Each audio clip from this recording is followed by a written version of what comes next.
Hey, music fans, there are some great concerts headed this way. Don't miss out on all these shows in Charleston. Deftones at Madison Square Garden, Eagles at the Sphere, and Foster the People at the Ryman Auditorium. Tickets are going fast, so don't wait.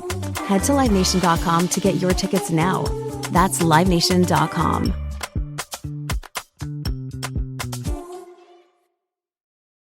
Marketing is hard. But I'll tell you a little secret. It doesn't have to be. Let me point something out.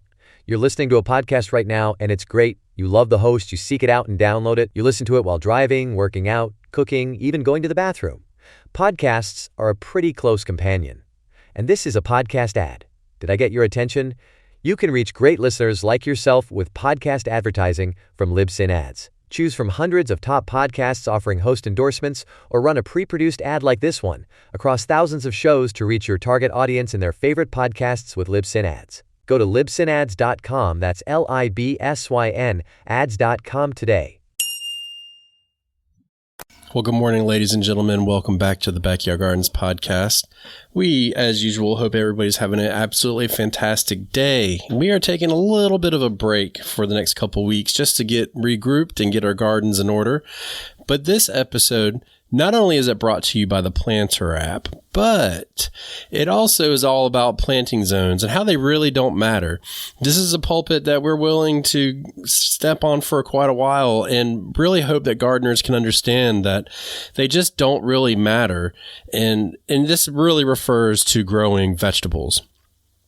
So we hope you enjoy this episode and can really learn from it and use it to your advantage in the future and how you think about planting and planning your planting dates and stuff like that. And don't forget, if you want to help the show, you can do so by buying some seeds from us. Our seeds are available through Etsy at the link below, and the discount code is YBBBB. And that gives you a discount, and $35 off or more will give you free shipping. And that discount's good until sometime in February. I'm not going to tell you when. You just got it. Guys, I don't know when, but we'll get it figured out. But that's the discount code, and come get some seeds. And don't forget to get the Planter app and use the discount below. It will get you a healthy discount on a lifetime membership because it truly does help you plan your garden more efficiently. Hey, y'all, quick question. How many of you ever heard something on a podcast and thought, I got to write that down, but only to miss it because rewinding is a hassle? Well, don't worry, I've got you covered. Check out the app ChatPods. Whenever a quote catches my ear, I just tap a button and it'll transcribe and save that moment for me to revisit later, especially for your garden. We go so fast it can be hard to keep up. It's how I listen to my favorite shows, and I'd love for you to try it with mine. Just check out the podcast description or search ChatPods in your app store. ChatPods. Capture podcast highlights anytime, anywhere. To have a good harvest, one must plant good seeds and must also use the right kind of fertilizer. The carrots have grown large and firm. How good they will taste. Well, good morning, gardeners and homesteaders alike. I am Ben Gardner, and I'm here with my lovely co-host, Miss Batavia. And we are here to tease the brain today. Wouldn't you say this is a brain teaser? Yeah, I like that description. Yeah. You guys read the title. You know that we're really going to sit here and talk about it. That zones don't even matter. I know. Go ahead and shoot the messenger. You can give me all your hate mail. It's okay. But I guarantee you by the time we're done with this, you're going to be like, wait, my zone doesn't really matter. How much do you rely on them? Well, I think it's, a title like zones don't matter that much probably isn't as catchy. Yeah. But that's firmly how I feel about it. I have this whole theory, which, it's going to be for our other topic podcast, the other podcast we haven't started yet, about how it feels good to belong. It feels good to be able to refer to yourself as a insert blank. And gardener is, an opportunity to, belong to a crew, a clique, a group. And I think there's something about, there's a speak that that group has. And zones are kind of like this common, theme that a lot of us in the U.S. primarily kind of focus on. You know, like, I know what I'm talking about. I know what zone I'm in. Well, now I do. Yeah. You know, we think it's going to tell us something about the way you're gardening versus the way that I'm gardening. And, you know. So here's the moment. You kind of brought it up, and I'm going to say it. We did one other episode all about zones, and we sat here and we're like, you need to know your zone. You need to know your zone. And which I do think you need to know your zone. For sure, because the zone tells you what your minimum winter temperature on average is. And so as expected, this number has been shifting throughout the years and is expected to continue to shift as far as if you feel to believe in climate change. Either way, you can't deny that it is definitely getting warmer, but sometimes we get cooler. So these zones will continue to shift. Now, it is important to know it, but I don't feel like, especially for a vegetable gardener, that it is something that we just need to live and die by. Because if we talk about what is a zone? The minimum temperature, right? Well, when you're growing a tomato plant, what's the minimum temperature? More like 50 degrees Fahrenheit. Yeah. I mean, you know, they'll make it through a lot cooler than that, but let's just call it even 32. Nope, I'm not calling it 32, but I'll let you. Yeah, you can let me call it, or let's just say frost. How's that? So if you think about it like that, like the zone doesn't matter at that point. And so this actually it's funny. This topic was born out of the Backyard Gardens community page on Facebook, Communities Garden. And somebody was coming in and asking questions about, you know, they're in this zone and they wanted to know when to plant. And somebody else chimed in, like, the zone doesn't really matter. And it was like, you know, they were exactly right. The zone didn't matter. So it's just interesting to see how that's kind of, you know, how we live and die by it. But when you think about it and think outside the box, it doesn't make a difference.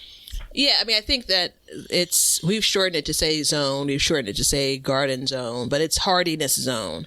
And so the place that it matters, I believe, is when you get to perennials.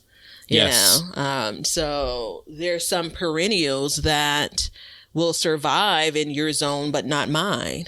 Right. And it's based on, in your zone, you are on average getting down to whatever degrees Fahrenheit. And on mine, I'm getting down to, because I now know this, on average -5 degrees Fahrenheit.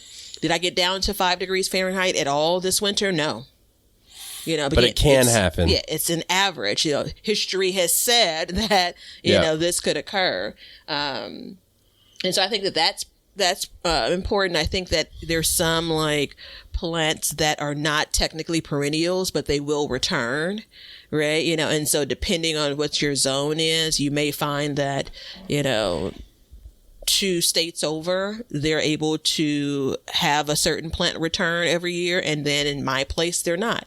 You know, we may be in the same zone, we may not be. I think that, but like, I'd say much more than 90% of what we're talking about when we're asking questions about zones isn't related to perennials.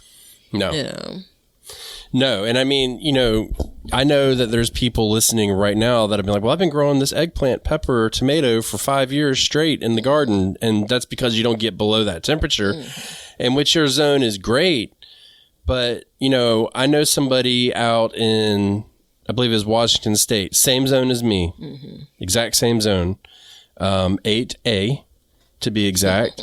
And their high temperature doesn't really meet 85 degrees very often, but they don't really get to freezing either during the winter. I mean, obviously we can get to freezing, and we definitely do, but it's not a repetitive thing over and over and over. And that changes the dynamic of what you can plant and grow in your garden. Yeah, you know, it's interesting. It's because it's a common question, and for a while I really thought it was really relevant. I would commonly say things like, I'm in zone 6A. Yeah. I'm in zone 6A. And then I'd also say things like, I'm in Chicago, which is probably more important to folks than, the zone, or at least should be. And then someone's always going to correct you on the internet. I get, I thought Chicago was zone 5. And it's like, well, yeah, some parts are, but all in all, if I'm looking at, it's a pretty big swag. So from 5A, you can get down to -20. 6A, where I'm at, 5A, you can get down to -15. 6A, you can get down to -5. The reality is you're below 0 as an average. You're probably done. Your tomato plants have been done. But I can get the idea of that is a big gap. But again, for my annual vegetables, annual flowers, none of that makes a difference. No. I wish we could capture the number of days and average kind of the low and high of temperatures between spring and fall for the U.S. Because that's the bit that matters. And I'm not even folding in humidity and all of that stuff. But I still am surprised that I'm able to do some of the things I'm able to do in Chicago, knowing that we get, I believe it's hot in Chicago during the summer, but it's not North Carolina hot. That's the part that I think matters, how hot, how long, Well, and I think, but see, you kind of started hitting the nail on the head a little bit, and it's not necessarily, how cold can you get? It's how hot can you get? What's your humidity level? How much precipitation do you get? How much sunlight you get? Now, I've had the pleasure of living in multiple latitudes within our country, and I can tell you when I lived in a higher latitude, it didn't get dark till almost 9:30, 9:45 at night, and it got light at 5 in the morning. So you can start to see where here it gets dark at 8:30 at night in the middle of summer. It'll get light probably about 6:15. So you're adding a couple hours of light on there. So what would something like that do? It could fry some plants. Well, it can fry some plants, but in these areas where it doesn't get very warm, it energizes them and they get a lot more growth out of them. It's just like leave it on your seed light for 16 hours a day. You're getting more light, so they're able to grow faster at a more pleasant temperature than here. You know what I mean? Because I saw when you go up into I was shocked at some of the crops that they could grow in Maine and stuff like that, way up there. I'm talking about I would go up there and it would be Labor Day and we'd be kicking ice out of the dog bowl. You know what I mean? It was cold. But they could grow just about everything we can here. And a lot of times even better because they had all of that light. So I think, there's a website somewhere, and I will find it throughout this podcast, where you actually go and you find out your zone, but what you actually find out is the amount of growing days that you have. And that's really important. If I can find, I've seen it 100 times, but I never take note of it until I actually need it. But that's really important too, because you really want to know how many growing days you have, especially when you're doing stuff like sweet potatoes or something where it's 100 days plus. It still varies though. So I've spoke of my growing days, and I've spoke of it in a way of between my average first frost and average last frost, which by the way, I believe those are also more important than garden zones, right? But again, and I know that I can grow on either side of those depending on the crop. Yeah. I feel like there should be 2 zones, your cold hardiness zone and then your heat hardiness zone. I feel like that's something. If I can get to 110, 110 is probably very, very abnormal. But if I can get to 100 degrees in Chicago over the course of 4 or 5 days, that's still very different than a month of triple digit weather. And that's the same thing for the cold for me versus you. Yeah, excellent. Where it gets cold, it warms up, gets cold, it warms up, gets cold, it warms up, Those are the big difference. So yeah, that for you, that allows you to grow many more things across many more months. But then there's also the crop confusion, the vegetable confusion based on those spikes back and forth. Yeah. All right, you ready to wrap it up? That's it. We're done, everybody. Everybody, now. But go ahead. No, I was just going to ask. So I share my opinion on why I think zones became so prominent, in social media and garden dialogue. I've never been in a garden center or a nursery where there's conversations about zones. The only time I hear it is, again, with perennials and flowers. And I think it does absolutely matter when it comes to that. So I don't want there to be any confusion on how I feel about that. I think that if you're looking to put flowers in your yard of any kind, I think 100% zones definitely matter, because, like, for us, we have to put more tropical plants in our front yard because it gets so warm, but it doesn't get as cold in the wintertime. So then we get a little bit of reprieve on that aspect. But some of those plants won't survive, even though it's plenty warm at your house. They wouldn't make it through the winter. They would act like annuals. Yeah, and that's there's also this bit, and I don't know a ton on it, so don't start quoting me, but there's a component of fruit trees. Like, why are orange is grown much more in Florida or California than in Chicago, right? There's a bit of the hardiness, but there's also how long it takes these fruits to ripen as well. Do I have enough days for that to come to fruition? Can a tree survive over a winter if it's not going to bear fruit until the second year, Right. So I think those things, I think you're stepping into a different level of gardening when you're talking about those kind of vegetables. Maybe not perennials. Perennials are a little bit more common. People buying them, not even realizing they're perennials. People planting them, not necessarily realizing it. So I think there is an opportunity to, for some disappointment. And I can't even say with 100% certainty that, if you're in your local area, the thought is a perennial won't be sold if it can't survive there. Because some people do treat perennials as annuals. They like whatever the thing is so much where they just want to grow it for the short period, for the 1 year.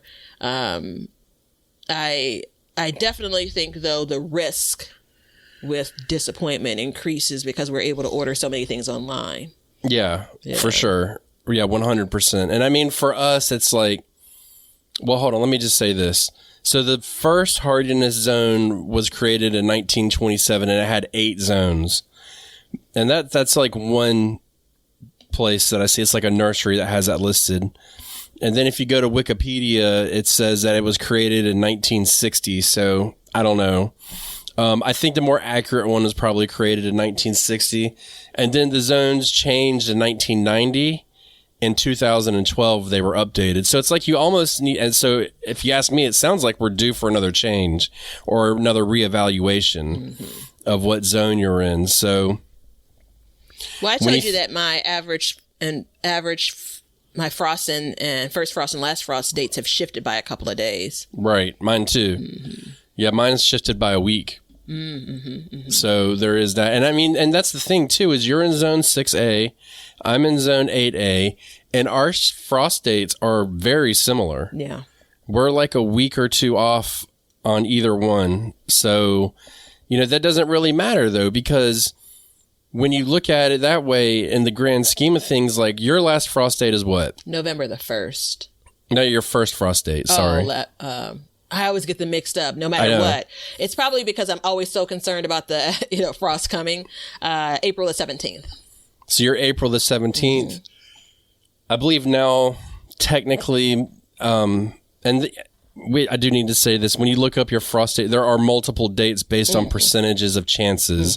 So I'm going to split the difference and say April 2nd.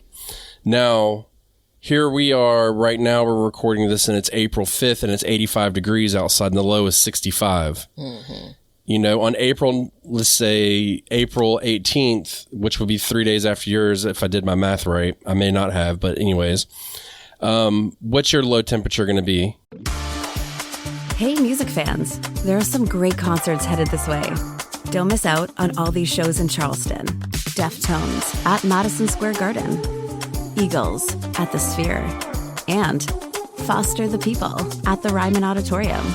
Tickets are going fast, so don't wait. Head to LiveNation.com to get your tickets now. That's LiveNation.com.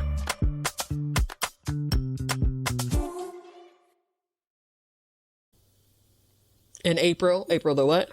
Like 3 days after your last frost date. Oh, it could still be, in the 30s for sure. Right. And see, there's the difference right there as well. That's a huge difference. So we're talking multiple things that are just changing the dynamic of this conversation completely. And it's frustrating because you hear people and they're like, well, I don't know why this won't grow because I'm in zone 8 or I'm in zone 7. And it's like, well, hold on now. Let's slow down, Turbo. There's a difference, I think I saw with mine, I'm still going to continuously look for the website, but I think mine, I had 264 active growing days for me. So that makes, when I think about that I can now apply that to what I'm growing. And I feel like if you're going to ask somebody a question, you should be like, hey, been here 265 days. Question. You know what I mean? Because then you can really put it together when it comes to vegetables. Like, what can this person grow and what can they not? Imagine somebody with 90 days. You're eliminating all potatoes, melons, okras, all these things right off the bat in that first initial sentence. And it's not a light switch. It's not, I get to my average last frost date. That's why you asked me, like, what's going to be the temperature 3 days later. Like, I could still average, first off, I could still get a frost, but it's not like we go from, all right, there's no more 32 degree days. Now we're in the 60s. That's just not how it works, right? Right. Not for me, right? So it's much more of a slow pull with a couple of spikes here or there. Like yesterday, I was telling my girlfriends, I woke up and I was like, damn it, I left the stove on. Like I was cooking, earlier in the evening, and it was so hot that I'm like, because I do that sometimes. I know it's not safe, but sometimes I'll leave it on accidentally. And I'm like, God gosh, and I'm like, I'm so tired. I don't want to get up. I'm like, all right, I'm going to get up and turn it off. And so I walked into the kitchen and the stove wasn't on. I looked to see if the burners were on. Like it was so hot. It was 71 degrees overnight. That's crazy. On April the 4th. And we are expected to get down to 35 degrees as a low tomorrow. Where's that? So that's how much you're swinging right now? Yeah. The 70 is definitely an outlier. The rest of the temps for the week are going to be at a high, like in the 50s, teetering around 60. But today it was 70 again. Woke up and realized, oh, the house is on fire because it's much warmer outside. We may get another 70-degree day in another week. Like, that's the hard part, but our nights are still so cold. I was talking to my uncle about it, and when I was in the garden last weekend, I like to garden, without gloves, and I was like, this soil is so cold, like cold to the touch. Like you really don't want to work in it too long because it's that kind of cold. Yeah. And that bed had been covered with plastic for months. So that's going to be the warmest part of my garden, but it's still super duper duper cold. It doesn't matter that I've had a couple of 65-degree days. But anyway, I'm getting a little bit off topic, but all of these are temperatures that I like to keep track of. Well, and if you think about it too, like in my state in particular, I live on the coast, and so we're in zone 8A. You go out towards the mountains, they're in zone like 7 or 6 or something like that. And you think that it would be totally different, but in all reality, other than that low temperature, it's not. They can have, out in the mountains and stuff, wild temperature swings. I've been out there and it'd be 85 degrees in the day, and then the next morning it'll be snowing. So there's all these different variables that can go into it as well. And it makes it, I just feel like it makes it overly complicated, and it's an antiquated method of determining what to grow. And I think as gardeners, we've latched onto it in a way that's unhealthy, and it can be very deceiving. Yeah. There's like a whole bunch of negative things said at once. I apologize. Well, so now where's the harm? Where's the true harm? So someone that's like, oh, I'm looking at, you being in zone 8A, and I'm also in 8A, but again, I'm maybe in Washington State, and I try to grow the thing that you grow. Like, if I'm successful, does it really matter? Right? If I'm looking at you and saying, well, he's only a couple of zones ahead of me, I could probably still grow it. Like, I do believe that there is a little bit of heartbreak. Not only that's actually possible, but that's occurred. But generally speaking, I think that, most times it's probably no harm, no foul. Of course, we're, maybe not as informed as sometimes we think we are, but. Yeah, I think it's a limiting factor when it comes to educating yourself about what you can grow and when you should grow it. It's like, take your peppers, for example. Mm-hmm. Start your seeds 8 weeks before you plant them outside. Okay, that's average what they say. Now, before your last frost date, is exactly what they say. Now, if you think that, then if you plant 8 weeks before your last frost date, are you going to be able to put them out right after your frost date? Mm-mm. You're going to be 12, 16 weeks after that before that pepper can go in the ground. Now, look at me on the other hand. I planted mine. Well, based on my experience, I started them 16 weeks ahead of time, but it's not even my last frost date, or it's just hit it and I'm about to put my peppers in the ground. You know what I mean? And so I feel like it's a limiting factor. And then when it's all said and done, when it comes down to the amount of harvest, because let's be straight, this is why we garden, is to harvest. That's the whole point. You're delaying the amount of harvest you can get off of that. You know what I mean? Like, you're not maximizing your garden's potential. Yeah, I did a lot of preserving of peppers. And peppers it's a real important. Peppers and sweet potatoes and if I was really growing onions like I had planned to, probably onions, that's really the kicker, because they're such long crops.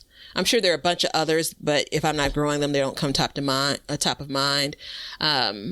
The time frame, like your window, right? And so I've been thinking about peppers. I preserved a lot last year. I really enjoy them. They do well in my garden. Right? By well, I mean, they are typically not sick. They produce as much as I'm expecting. Right now that I get the idea of like a bell pepper plant isn't going to generally produce in my area 20 peppers. You're going to get a flush of them. But then I say, like, I'm harvesting peppers. I could harvest green peppers much earlier, but I like to let my peppers get to like their mature state. September is when things are starting to rock and roll for them. Yeah. And I'm not convinced that if I would have planted them instead of May 25th, May 5th, if I would get them that much earlier. I don't think it's just now you get them 3 weeks earlier. I think my May temperatures are still so iffy when it comes to how long it's hot for that, I question whether or not I would gain much. I say that to say, peppers I'm still questioning how many peppers I want to plant in the years to come. Right. Because of how much time they take to get to the place that I want to harvest them. They're a smaller footprint. I'm a little bit off topic, but if I had a longer growing season, if my average first frost date was further into the year, later in the year, then perhaps I would say for kind of peppers, I have like 8 months to grow them versus the 4 that I really have. Maybe I would feel different about it. And I think you can kind of take that approach across a couple of different vegetables. Eggplant is another example of that, well, how long is it going to take to produce? Yeah. Yeah. So I found the website. Mm-hmm. I'm excited about it. I know. I found the website. It is, and it's stupid. It's thealmanac.com/gardening/frost dates. And so just put in like frost dates for, by zip code and you'll come up with it. So for instance, mine says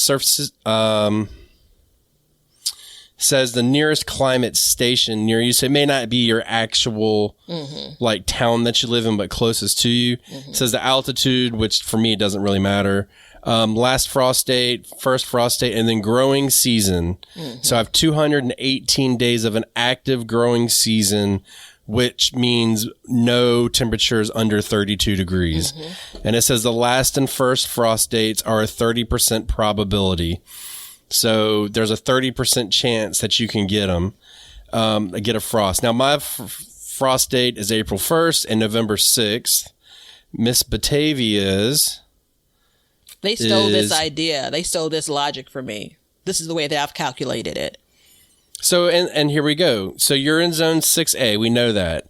Your last frost date is April 17th, November 1st, and your growing season's 197 days. Yep. So I only have 21 more days of technical growing, but because of the way my temperatures are more, I'm trying to think of the correct word, more regulated in the winter, I actually can grow year round for certain crops. You know, that doesn't mean that I can go out there and just do whatever the hell I want. I've got to time things out just right. But yeah, we can grow. And I've proven that year after year that I can grow food year round. And with a little bit of protection, I can even take another step further and basically grow any winter crop I want in the middle of winter. Just off that. And we're 3 zones away from each other. So I want you to take the other look at that. Without protection, look at what you're able to grow. Yeah. And I'm sure someone that lives in Chicago, you're probably 8 streets over, that you have something that you're actively growing that's just in the middle of snow in the winter. I've not had that experience. Right? Like anything that I have, if it's out in the open, at some point, the top will be dead. The root may still survive, but the top will be dead. I'm not going out to harvest leaves of something, on January 20th, because it's been 10 degrees for 10 days, and so that's a huge difference. I had someone comment, and it was, unfortunately, I'm a little bit late to get back to it, but the comment was like, "Oh, I'd like to grow. Tell me how I can grow this during how can I grow and fertilize this during the winter?" And I'm, in my mind, when I write the response back, which I do all the time, but sometimes I don't type it out, like, what's your winter like? Like where are you isn't even enough anymore. You can narrow some things down. Like this person says California. There's some clearly we saw all that snow in California. I can't think of where exactly that was a couple of months ago. So we know even California isn't descriptive enough. But if they were to tell me Chicago, then I got the answer for you. If you were to tell me Michigan, I got the answer for you. If you tell me Indiana, I got the answer for you. Like, you can't, like not out in the open, at least. I think those things, it's nuanced, but that's the critical piece. What you're doing, where you are, and how long you're trying to do it for. Get that, Leonard? Put it on a t-shirt. Leonard got all of it. I don't know zip codes and stuff, so I can't really be looking stuff up. But I know, like, from northern to southern California is like totally different. I mean, it's a totally different climate. It's kind of crazy. Well, it's such a big state too. I think that I, on the positive side, never see much controversy. Like, when I look at people's posts and comments and things around zones, like there's never outrage. Like, you told me you were in this zone and I tried to grow this, like there are not a lot of fights around it other than people, again, correcting you and saying, not only have people said, I thought Chicago was in zone 5, people have literally said, no, Chicago is zone 5. Yeah. Which I think, again, it's obnoxious, absolutely. But a lot of what we see on the internet is. And earlier on, it mattered to me because I felt like, well, maybe, am I misinforming people? If I'm just saying I'm in Chicago and now they're thinking, oh, that's zone 5 and I can do what she's doing. And I don't think we can take ownership for that. I think we can do things like this, have this conversation about, it doesn't really matter. It's interesting too. I just put in Houston, Texas on this date thing. And it doesn't even say anything about zones on it whatsoever. Isn't that fascinating? Like, it may not be interesting to you guys, but to me, it's like really interesting because it's like, I was curious because I'm looking it up, and I'm like, well, what is Houston's climate or the, gardening zone, figuring I can get it all here and you can't. So it doesn't even, I think that's the only place that I've seen where it just like clearly doesn't matter at all. It's uncommon that, it's an event once they get down to freezing. We saw it. I don't know if it was in Houston in particular, but we saw it a couple of years ago, when people had pipes, bursting in their kitchen. Yeah. It's a whole ordeal. But that's an area that it's almost never a worry for them. I think there are a few other pockets where, you see things. I see videos now where people are still referring back to the big freeze, last year. I know that impacted you a bit as well in 2022, later part of 2022. Like, zones didn't save you. What, are you laughing at me? Because I was making fun of, the big freeze. Just because I remember a month ago, we're like, I'm so tired of hearing about the big freeze. But it's like, for us, it was like, huge deal. Yeah. Especially when it came. That was the thing, is when it came. But that's the classic, like, you think that's cold? That's the kind of, making fun of folks like, you guys are staying home because you got an inch of snow, and just not recognizing it. And those towns aren't built for that. I heard about... Hold on, inch? No, trace. They shut schools down here. Yeah, I was one of my favorite pair of boots, which have kind of turned into my early spring, late winter garden boots. They have absolutely no tread on them. And I'll go out, walk into my car to the garage, and there's a spot that's always slick on my deck, and I'm like, oh, and so it's the reminder of like, oh, you think this weather is turned to your favor, but guess what? If you get out there early morning, I have a video clip of that on my phone. Yeah. I have a video clip. Yeah.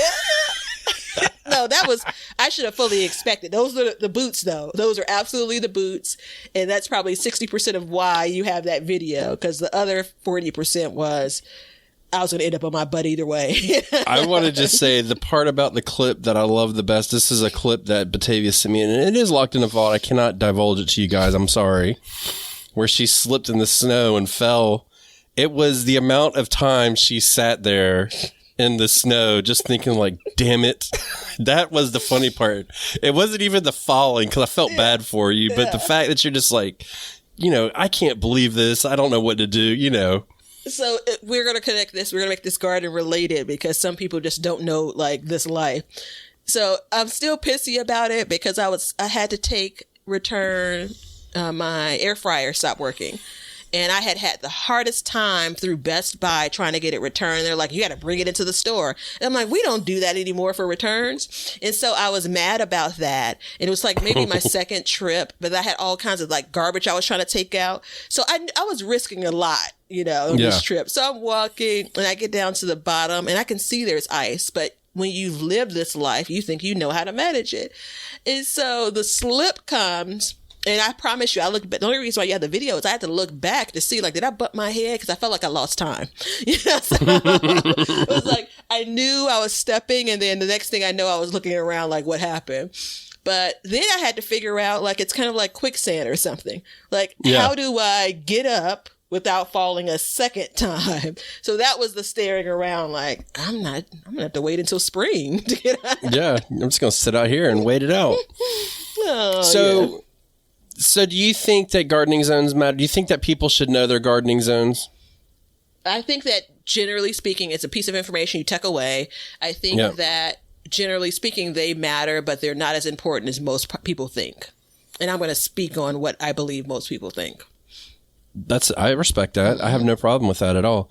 Do you think that people need to know their amount of growing days? Are you going to ask me about all of these, and then are you going to ask me to rank them? I'm going to go all the way through. Yes, I think it's probably more important than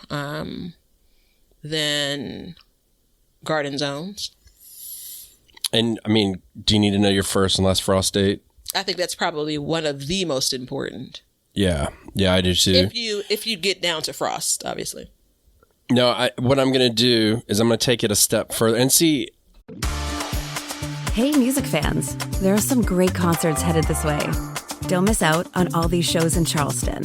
Deftones at Madison Square Garden, Eagles at the Sphere, and Foster the People at the Ryman Auditorium.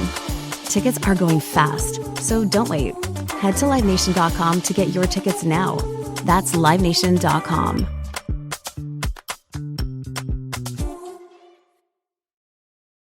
I want everybody to realize, like, I sell a lot of plants and I talk to a lot of people. And it's funny. Like we went to a farmer's market last week, and I hope this person's listening. I really do. And he's walking around and he's like looking at the plants and he's like, I'm like, you guys interested in some peppers or something? You got any questions? And he's like, man, I've had my garden planted for like 3 months. And I'm like, oh, really? And I know where he lives. I know the climate. I know what the weather has been.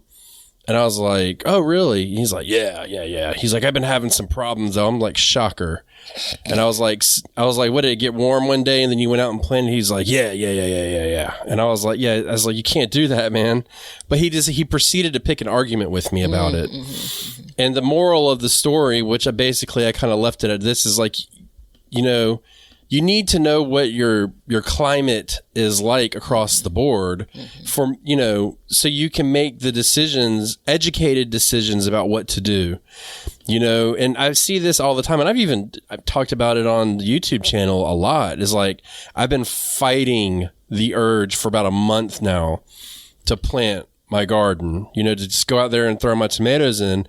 And it was like a week later, frost, and then it'd be like 85, 60 at night, and then a week later, frost.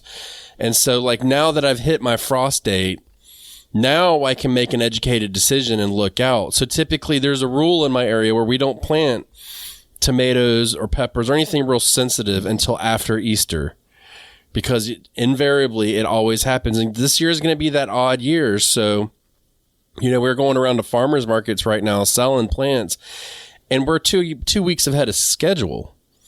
You know what I mean? And you can't time that out. You don't know. But what I do know is in the past, this is what to look out for. And so I can make an educated decision, and I can change plans if needed when it's time. You know what I mean? And I think that's important for people to know, is don't just live day to day. Like spend 30 minutes and just look up the history of your area and think about, and I know there's a lot of people now that are moving around and going to completely new areas. We have a lot of people from up north coming down here.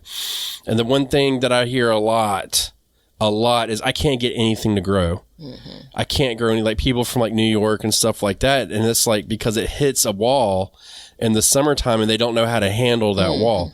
Not to mention that they're planting like determinate tomatoes, trying to figure out why their tomatoes aren't growing. And simply it's because you can plant 2 rounds of determinate tomatoes here and outgrow them each time. You know what I mean? So there's a big difference. So it's interesting to see those and, hear from these people. And I get a good snapshot, like in my area, of what's going on and what's going on in people's minds when they're trying to plant their gardens. And every year I hear about people pushing the envelope and ultimately getting burned every single year, because we always get a warm spell in about the middle of February every year. And it's just like when I was up in New England, I lived there for 10 years. Every January, there was like a 2-week period where it'd be like in the 60s. And me being from the South, I would be like, oh, here we go. Spring's on the way. And then the bottom would just fall out every single time. And it wasn't even close for me planting. It'd still get to freezing at night, but not like that bone-chilling cold. You know what I mean? It's like a reprieve. They called it the January thaw. And so I learned from the locals that had lived there their whole lives, like, yep, every year this is what happens. And so I knew moving forward, and that's one reason why I left, because I just couldn't take the tease of it. So I think that's a very important measure to know. And that goes in knowing your first and last frost dates. I believe, while we didn't capture it, what that weather is during those growing days, what that weather is like, so whatever that first month is, second month is, third month is, what should you be expecting? Right. And again, more so from a how high versus how low, so for me, clearly within that 197 days, May is within that period. What do I typically see for May? That's going to help determine if I'm going to be like the guy at the farmer's market or not. What is my September, October? Have feelings around kind of what those months look like. September is pretty even keel, but October is any person's guess, and then even going into November, right? So my average first frost is November the 1st. It could come you've seen it. You've seen me tracking it. It could come on that date, a day before, a day after. I wish it was like just get over that hump and then you were in the clear. But no, you're going to get it a few different times in November. Right. And that's going to impact what I do. I'm not going to get down to -5 degrees. No. But which goes back to the garden zone and how even in November, it really doesn't matter that much. But I'm going to get below freezing.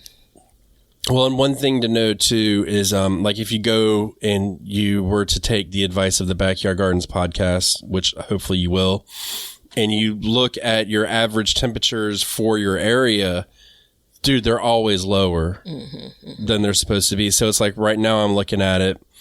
In April, the average temperature here is supposed to be in the mid 60s. It's been 85 every single day in April.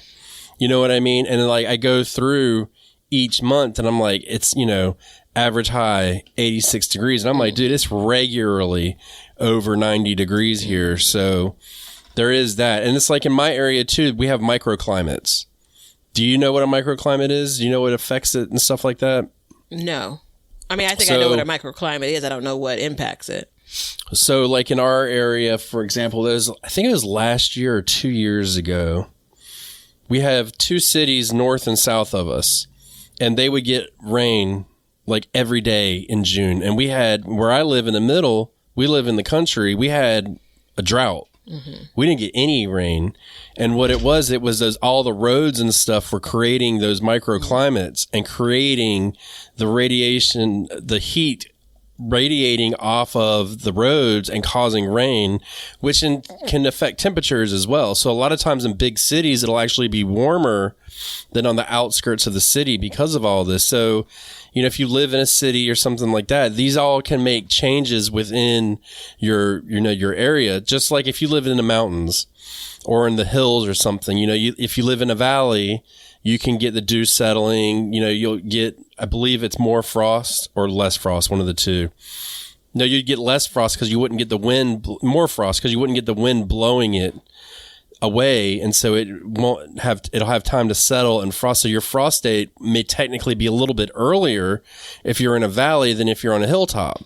So these are all things to kind of consider. And I know it seems kind of complicated, but I mean, we're all watching Netflix, watching junk anyways. Let's turn that off for just a minute and just think about this stuff. And I think it'll make people's gardens improve a lot more because they'll really be in tune with what's going on in their yards and their area. You know what I mean? So do you think that the new gardener needs to kind of indoctrinate themselves into all of these details, all of these bits? I think it's an overtime situation. You know what I mean? I don't think you need to be like, all right, I'm going to start my first garden. Let me start researching, and just go down the rabbit hole. But I think, over time, we talked about that in the Gardens Evolve episode where like you start and you grow like a tomato and then you progress and you progress and then you're just starting to test out cooler temperatures and you want to start growing as long as possible. And I think within time, if you focus on that, within a couple of years, you'll start to wrap your head around it a little bit better. For instance, where I am right now, it's cooler here because we have the wind coming off of the ocean. So we have those cool temperatures washing in, where if you go 10 miles inland, it'll be 5-10 degrees warmer sometimes. You know what I mean? Especially in the evenings and stuff like that. So just knowing something real simple like that. And anybody who lives on the coast knows that you get, the afternoon breezes and stuff like that. Or if you live on the Great Lakes or a pond or anything, you'll get like an afternoon blow. Then that kind of happens. So I think it's just knowing these things and learning about them slowly. You can wrap your head around it a lot better. I definitely don't think you should just dive into it right away because it does get really complicated. Yeah, it's like, you don't take trigonometry before you complete your algebra courses, right? No. And that's not to say that what we're talking about is as complicated on scale, but I think that even the desire to want to know these things comes for different people at different times. But, if you have a single tomato plant, you probably aren't interested in all of these details, and you probably don't need to know all of these details. No. If you try to plant a tomato plant in Chicago and in January, you'll quickly find out. I think intuitively people get it. I think that the warmer places, you think that there's a little bit more play. I think, actually the opposite. I think that what I clearly learned, like maybe 4 or 5 years ago, maybe a little bit longer, was how much we could do in places like Chicago, in places like Zone 6A, outside of those growing zone, or growing days even, right? I think that's probably the aha moment, and that's, kind of despite the zones, Yeah, and I mean, it comes down, like you have to manage cold, I have to manage heat, and you can do that multiple ways, and sometimes it's just by varieties, and just knowing that too, and I feel like, I've tried to make a shift in some of my viewing pleasures about gardening on different social medias and really focus on people in climates that are a lot like mine. And that's really helped me a lot to understand, because I'm starting to see, like, I've watched videos about managing cold because I was worried about it. Dude, you know how many times I used my low tunnel this year? Once. I'm not even going to put it up next year. I'm just going to get it ready to use. I'm not even going to pull the plastic out and stuff because it's just not necessary. But in the summer, we may need to reevaluate that and say, like, yeah, we may need to put shade cloths down or something like that, extra watering and stuff like that. So it makes a big, big difference. And that's where, like, the garden zone just doesn't matter in that, or the plant hardiness zone just doesn't matter anymore. I think, gosh, I wish I'd have thought about this 40 minutes ago. I think extending your season, I think garden zones absolutely matter. Right. So my great desire to grow all throughout winter, right, with protection, I clearly understand that.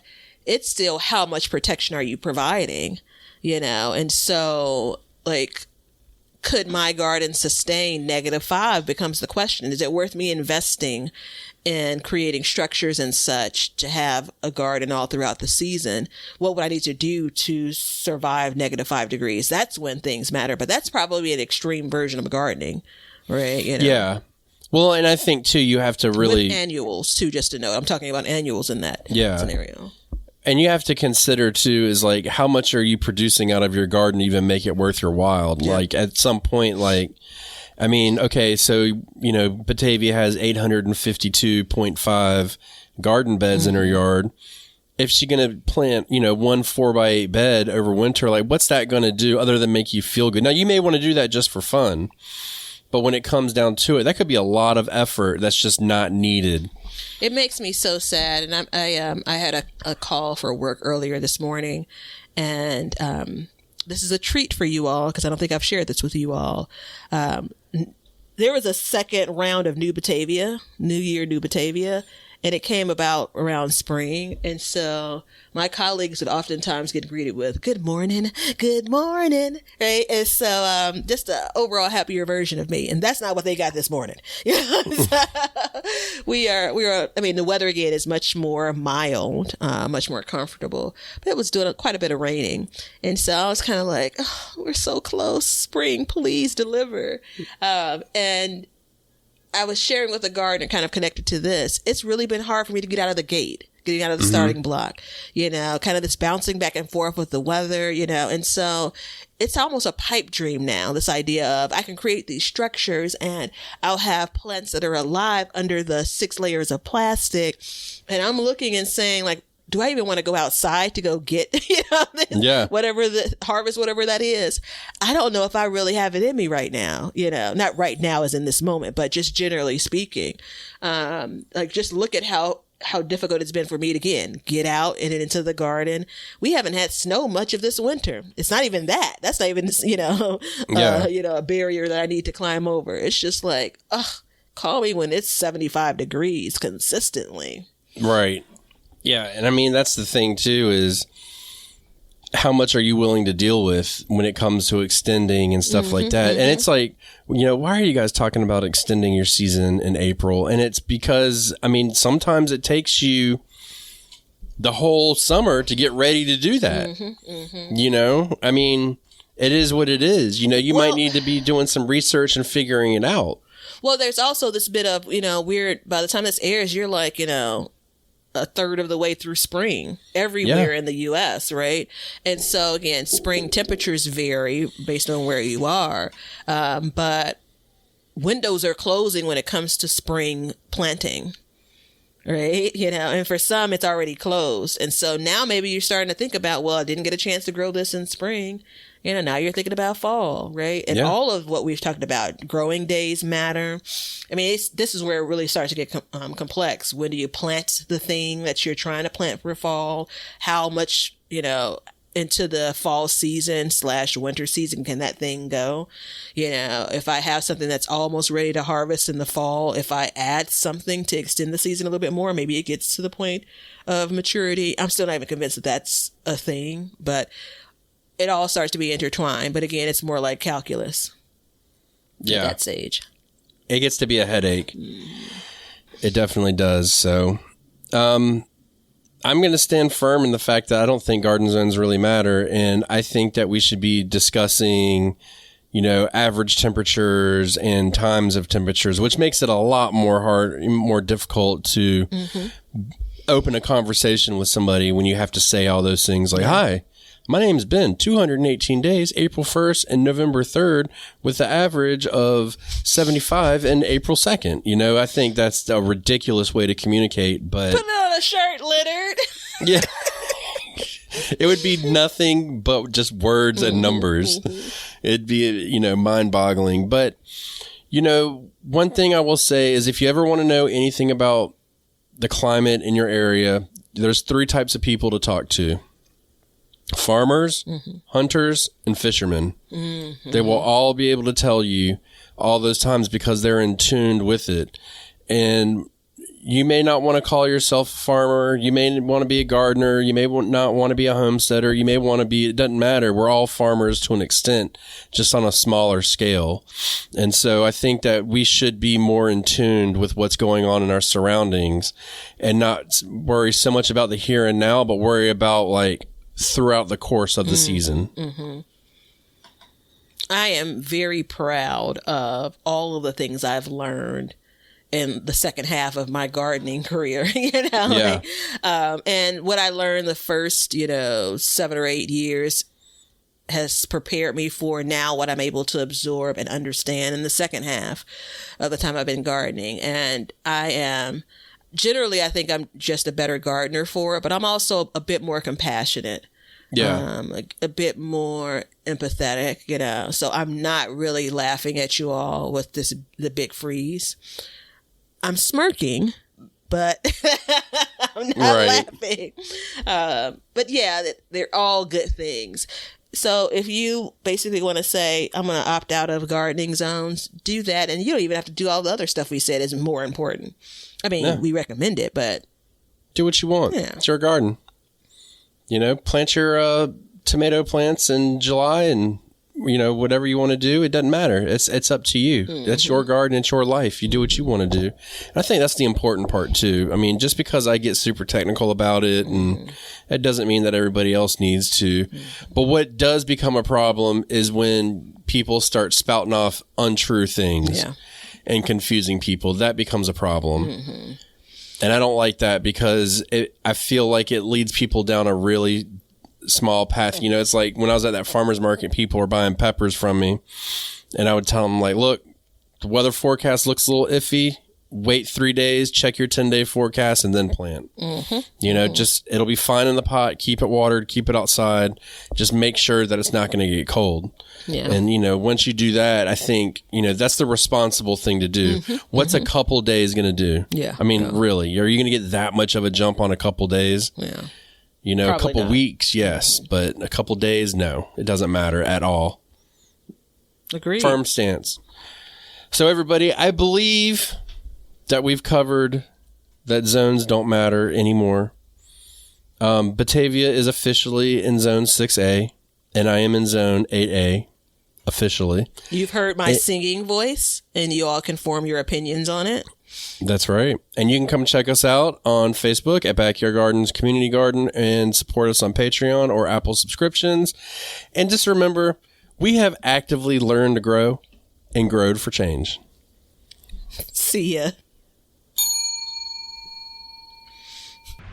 Now you know why people feel like celebrating at harvest time. All over the world, people have feasting and good times when the crops have been gathered in. Hey, everybody. Thanks for checking out the Backyard Gardens podcast. If you like what we're doing and you want to continue to support the podcast, head over to our Patreon page to sign up. You can also make a one-time donation using PayPal. Both of these links are in the description. With your support, we can continue growing and helping others in their gardens. See ya. If you guys want some Backyard Gardens gear, go to the link below and check out our t-shirts, mugs, pint glasses, and other gear. All purchases go towards helping to support the show, so thank you so much in advance, and we hope you enjoy. We want everybody to have a garden, and we're going to give you a chance to win free seeds every month. Head over to backyardgardenstv.com and enter your email address to be entered in all of our giveaways. Good luck! We want you to be a part of our gardening community. DM us a picture of your garden at Backyard Gardens TV on Instagram, and we will share it with our listeners.